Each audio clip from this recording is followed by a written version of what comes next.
Hey what's up guys, आप देख रहे हो द इंग्रेडिएंट शो और आज हम बात करने वाले हैं MMRCA 2.0 साथ ही साथ नेवी के शॉपिंग के बारे में।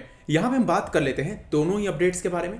आपको ये पता होगा कि इंडियन एयरफोर्स को बेसिकली चाहिए MMRCA 2.0 में बेसिकली वो रफाल को ही सेलेक्ट कर रहे हैं, ऐसा सबको पता है। लेकिन किसी इंटरनल पॉलिटिक्स की होने की वजह से, जैसे कि आपको ऑलरेडी पता होगा, जब रफाल खरीदे गए थे तो बहुत ज़्यादा पॉलिटिक्स हुआ था देश में, तो उस वजह से ही वो अभी इस डिसीजन को लेने में रुक रहे हैं। साथ ही साथ जो एडमिरल करमवीर सिंह है, जो कि इंडियन नेवी के चीफ है, इन्होंने कुछ दिनों पहले ही जब इनके साथ बात की जा रही थी तो इन्होंने कहा था कि TEDBF यानी कि twin engine deck based fighter Indian navy का फ्यूचर है, मतलब कैरियर बॉर्न एयरक्राफ्ट जो भी आएंगे उसका फ्यूचर है। लेकिन उन्होंने ये भी कहा था कि जो भी फाइटर जेट्स अभी लिए जाएंगे वो उनके साथ प्लानिंग कर रहे हैं, मतलब इंडियन एयरफोर्स के साथ प्लानिंग कर रहे हैं कि वो साथ में ही मिलकर मतलब MMRCA 2.0 में ही ले लें। आज हम इन चीज़ों के बारे में बात करने वाले हैं कि कितने और कौन से फाइटर जेट्स आने वाले हैं और क्या पॉसिबिलिटी है किसी फाइटर जेट्स की।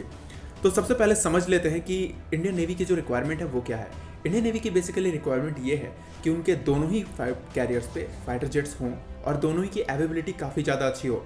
यहाँ पे हमें देखने लायक ये है कि हमारे पास अभी फ़िलहाल में जो फाइटर जेट है, मतलब कि कैरियर बॉर्न फाइटर जेट्स हैं, वो MiG-29Ks हैं, जो कि एक नेवी के लिए स्पेशली बनाए गए हैं।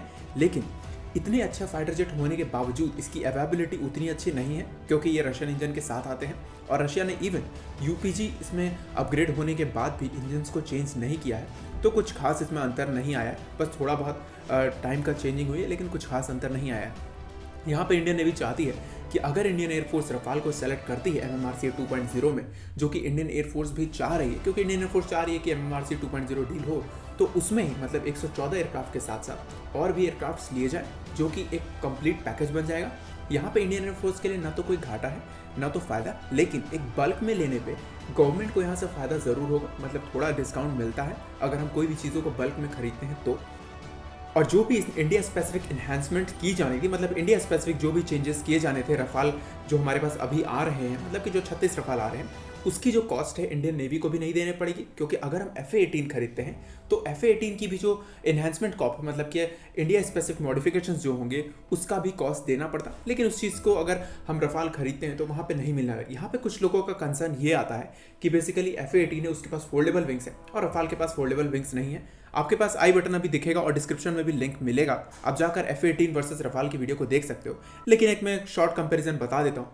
जो फोल्डेबल विंग्स की बात हो रही थी, तो यहाँ पे विंग स्पैन अगर आप देखोगे तो बेसिकली FA-18 का जो विंग स्पैन है वो 40 फीट 4 इंच के आसपास है, और वहीं पे डसॉल्ट रफाल का जो विंग स्पैन है वो 35 फीट 9 इंच का है। हाइट भी अगर आप देखोगे तो 17 फीट 6 इंच की है डसॉल्ट रफाल की, और वहीं पे जो मैकडॉनल्ड डॉगल्स का ये FA-18 सुपर हॉर्नेट है, उसका जो हाइट है बेसिकली वो 15 फीट 5 इंच के आसपास है। मतलब रफाल बेसिकली एक छोटा फाइटर जेट है और वो ईजिली हमारे जितने भी कैरियर्स, या तो विक्रमादित्य हो या तो विक्रांत हो, वहाँ पे इजीली फिट हो सकता है। तो मेन कंसर्न ये है कि अभी जो हमारा कैरियर है स्टोबार कॉन्फ़िगरेशन का, उस पर अभी FA-18 ने परफॉर्मेंस तो दी है, मतलब FA-18 ने अपने खुद को साबित किया हुआ है कि वो वहाँ से बेसिकली उड़ान भर सकते हैं। लेकिन रफाल ने इस चीज़ को भी साबित नहीं किया है कि वो वहाँ से उड़ान भर सकते हैं या फिर नहीं। यहाँ पे इसी चीज़ को लेकर कंसर्न बन जाता है।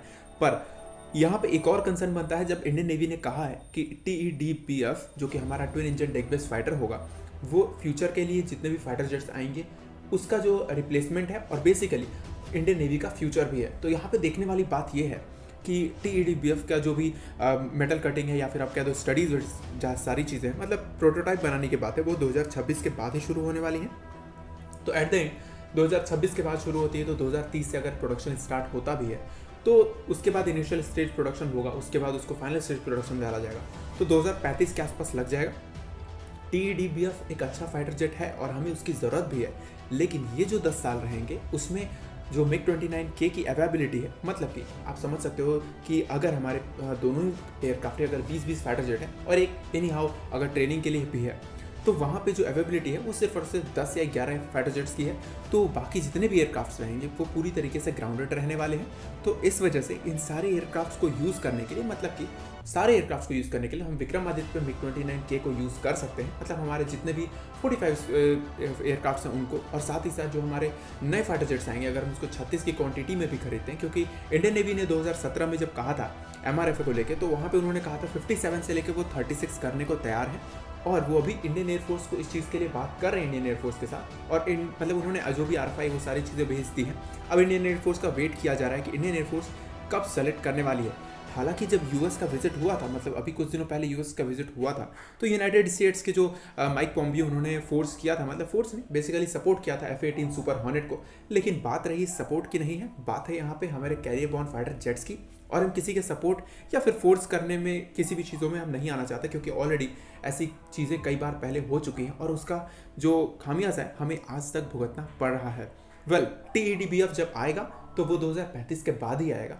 लेकिन आज के समय में ये लगता है कि अगर इंडियन एयरफोर्स इस चीज़ को सेलेक्ट कर लेती, और इंडियन एयरफोर्स सेलेक्ट करेगी क्योंकि बहुत ज़्यादा चांसेस है कि इंडियन एयरफोर्स को भी जब रफाल चाहिए, और जैसा कि CDS विपिन रावत ने भी कहा था कि 36 करके रफाल मंगा सकती है, ये एक ऑप्शन हो सकता है। या फिर उससे पहले अगर हम रफाल के F4 वेरिएंट के लिए, क्योंकि हमें ऑलरेडी पता है कि कौन कौन से अपग्रेड्स होने वाले हैं, तो अगर हम उन अपग्रेड्स को देखते हुए अगर इसका ऑर्डर दे भी देते हैं आने वाले 2 सालों के अंदर, तो आप कह सकते हो कि 2025 से जो प्रोडक्शन है और डिलीवरी है वो सारी चीज़ें शुरू हो जाएंगी। मतलब 2025 के बाद से हमें डिलीवरी शुरू हो जाएगी और 2030 तक सारे के सारे फाइटर जेट्स हमारे इंडियन एयरफोर्स और इंडियन नेवी के कैरियर बैटल ग्रुप्स में, या फिर आप कह सकते हो कि हमारे इंडियन एयरफोर्स के स्क्वाड्रन में आ जाएंगे। और उससे ये होगा कि हमारे पास एक कॉमनैलिटी बनी रहेगी कि हमें स्पेयर्स को यूज़ करने की ज़रूरत नहीं पड़ेगी दूसरे फाइटर जेट्स की, या फिर आप कह सकते हो ज़्यादा मॉडिफिकेशंस की ज़रूरत नहीं पड़ेगी। और इवन हम एक दूसरे के बेसिस को ईजिली यूज़ कर सकते हैं, क्योंकि इन फ्यूचर हम जितने भी फोर्सेस हैं वो बेसिकली जाने वाले हैं थिएटर कमांड्स में या फिर मैरीटाइम थिएटर कमांड्स में।